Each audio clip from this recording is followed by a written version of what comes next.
नमस्कार मित्रांनो. आज पुन्हा एकदा स्वामींचं दर्शन घेण्यासाठी नित्यनियमाप्रमाणे मी पुन्हा मठात गेली. खरंच ज्या दिवशी मन अगदी शांत आणि रिलॅक्स असेल ना, तेव्हा खरंच स्वामींना भरभरून पाहावंसं पुन्हा पुन्हा वाटतं.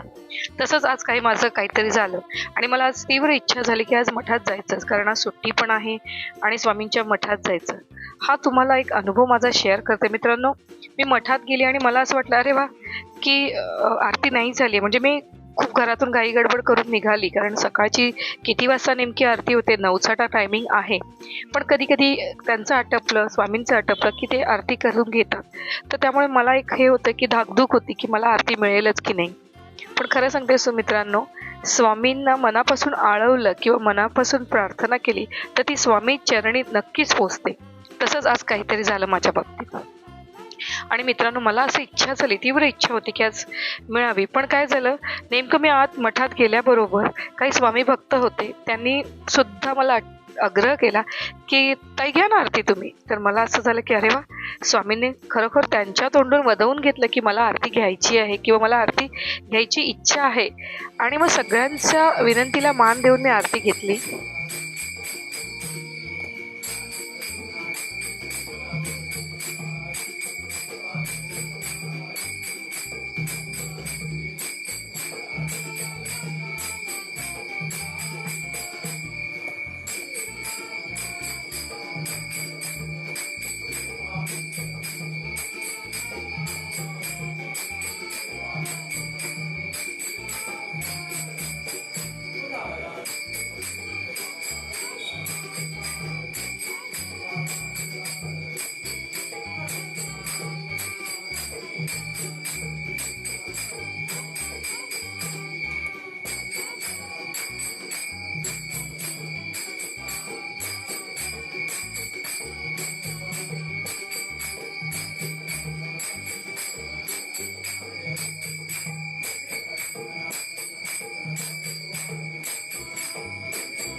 मित्रांनो, स्वामींची आरती करताना मनात शांतता, प्रसन्नता आणि भक्तिभावाची अनुभूती येणं खूप महत्त्वाचा आणि सुंदर आध्यात्मिक अनुभव आहे.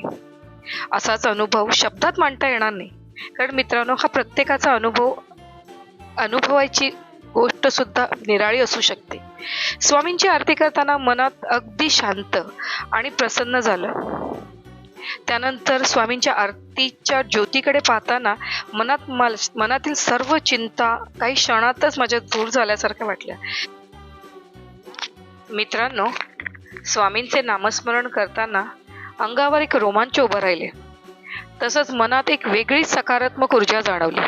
त्या क्षणी मला असं वाटले की स्वामी माझ्या जवळच आहेत आणि माझ्यावर कृपादृष्टी धरून आहेत आणि त्यांचं माझ्यावर लक्ष आहे हे मला प्रखरतेने जाणवलं. तसंच अंतर्मनातून अशी भावना निर्माण झाली की स्वामी माझ्या आरती संपल्यानंतर मनात माझ्या शांतता, समाधान आणि भक्तिभाव बराच वेळ टिकून राहिला. हा अनुभव माझ्यासाठी अत्यंत आनंददायी आणि अविस्मरणीय ठरला मित्रांनो. त्यासाठीच मी तुम्हाला सगळ्यांना सांगते, नामस्मरणात खूप ताकद आहे. श्री स्वामी समर्थ, श्री स्वामी समर्थ.